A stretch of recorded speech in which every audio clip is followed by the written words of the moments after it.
मित्रों, यह तो हम जानते हैं कि पृथ्वी पर जन्म लेने वाला कोई भी प्राणी अमर नहीं होता, अर्थात उसे एक ना एक दिन मरना ही होता है। लेकिन क्या आप जानते हैं कि मरने के बाद आत्मा का क्या होता है, या मृत्यु के 24 घंटे के बाद आत्मा अपने घर वापस क्यों आती है और वह कितने दिनों तक अपने घर में रहती है? अगर नहीं जानते तो मैं बता दूं कि इन सभी सवालों का जवाब गरुड़ पुराण में विस्तार से बताया गया है।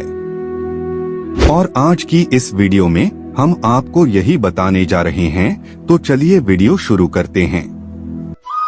नमस्कार श्रोताओं, एक बार फिर से आपका हमारे YouTube चैनल में बहुत बहुत स्वागत है। गरुड़ पुराण में बताया गया है, जब किसी की मृत्यु हो जाती है तो यमराज के दूत उसकी आत्मा को अपने साथ यमलोक ले जाते हैं,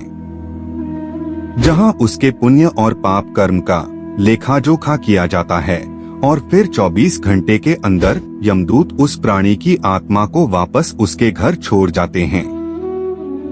यमदूत के द्वारा वापस छोड़ जाने के बाद मृतक की आत्मा अपने परिजनों के बीच ही भटकती रहती है और अपने परिजनों को पुकारती रहती है, लेकिन उसकी आवाज कोई नहीं सुनता।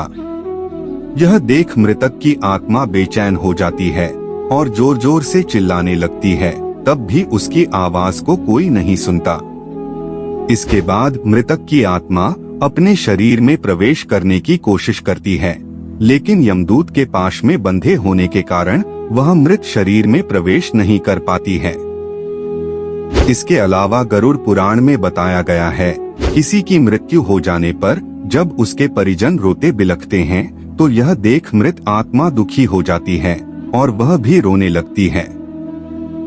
लेकिन वह कुछ कर नहीं पाती और लाचार होकर अपने जीवन में किए गए कर्मों को याद करके दुखी हो जाती है। गरुड़ पुराण की माने तो जब यमदूत मृतक की आत्मा को उसके परिजनों के बीच छोड़ जाते हैं तो उसके बाद उस आत्मा में इतना बल नहीं रहता कि वह यमलोक की यात्रा तय कर सके।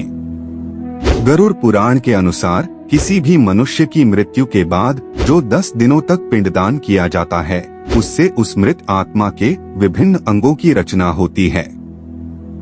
और फिर 11वें और 12वें दिन जो पिंडदान किया जाता है, उससे उस मृतक आत्मा की शरीर रूपी मांस और त्वचा का निर्माण होता है। और जब 13वें दिन तेरही की जाती है और मृतक के नाम से जो पिंडदान किया जाता है, उससे ही वह यमलोक तक की यात्रा तय करती हैं। अर्थात मृत्यु के पश्चात 13 दिनों तक जो मृत आत्मा के नाम से पिंडदान किया जाता है, उसी से आत्मा को मृत्यु लोक से यमलोक तक जाने का बल मिलता है।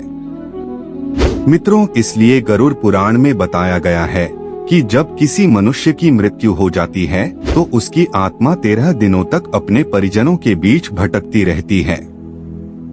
और इसके बाद मृतक की आत्मा मृत्युलोक से यमलोक की सफर पर निकल पड़ती है, जिसे पूरा करने में उसे 1 साल यानी 12 महीने का वक्त लगता है।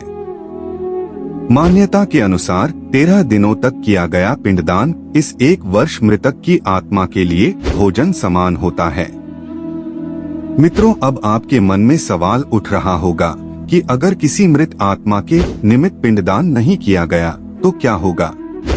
तो मैं आपको बता दूं, इसका भी वर्णन गरुड़ पुराण में विस्तार से किया गया है, जिसके अनुसार जिस मृतक आत्मा के नाम से पिंडदान नहीं किया जाता है, उसे 13वीं के दिन यमदूत जबरदस्ती घसीटते हुए यमलोक ले जाते हैं, जिससे मृत आत्मा को यात्रा के दौरान काफी कष्ट उठाना पड़ता है। इसलिए हिंदू धर्म में हर मृत आत्मा के नियमित 13 दिनों तक पिंडदान किए जाना आवश्यक बताया गया है।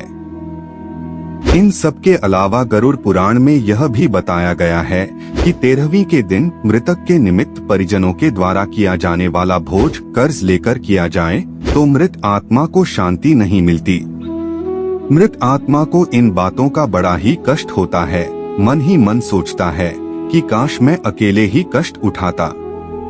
साथ ही गरुड़ पुराण में यह भी बताया गया है कि जो मृतक के परिजन को कर्ज लेकर भोज करने पर मजबूर करता है, ऐसे इंसान को यमराज कभी भी क्षमा नहीं करते और उसकी मृत्यु के बाद उसे कई तरह की यातनाएं देते हैं, और फिर उसे वापस मृत्युलोक में भेज देते हैं। साथ ही गरुड़ पुराण में यह भी बताया गया है कि जो मनुष्य जीवित रहते पुण्य कर्म करता है उसे यमदूत मृत्यु के 13 दिनों बाद अपने साथ यमलोक ले जाते हैं और ऐसी आत्मा को मृत्युलोक से यमलोक तक जाने वाले मार्ग में किसी भी तरह का कष्ट नहीं भोगना पड़ता। वहीं जो मनुष्य अपने जीवन काल में बुरे कर्म करता है उसे यमदूत पूरे रास्ते कई तरह की यातनाएं देते हैं, जिससे वह थर थर कांपने लगता है और यमदूतों से बार बार क्षमा मांगता है, लेकिन यमदूत उसे क्षमा नहीं करते। इसके बाद जब पुण्य आत्मा यमलोक पहुंचती है तो यमराज उसे स्वर्ग लोक भेज देते हैं, जबकि पापी आत्मा को उसके द्वारा किए गए बुरे कर्मों की सजा भुगतने के लिए नर्क लोक भेज देते हैं और सजा पूर्ण होने के बाद निम्न योनि में मृत्यु लोक भेज देते हैं। तो मित्रों, उम्मीद करता हूँ कि आपको समझ में आ गया होगा कि आखिर मृत्यु के 24 घंटों के बाद आत्मा अपने घर वापस क्यों आती है। मित्रों, वीडियो अच्छी लगी हो तो लाइक करके हमारे चैनल को सब्सक्राइब कर लीजिए ताकि ऐसे ही सनातन धर्म से जुड़ी जानकारी आप तक पहुंचती रहे। वीडियो पूरा देखने के लिए आपका बहुत बहुत धन्यवाद।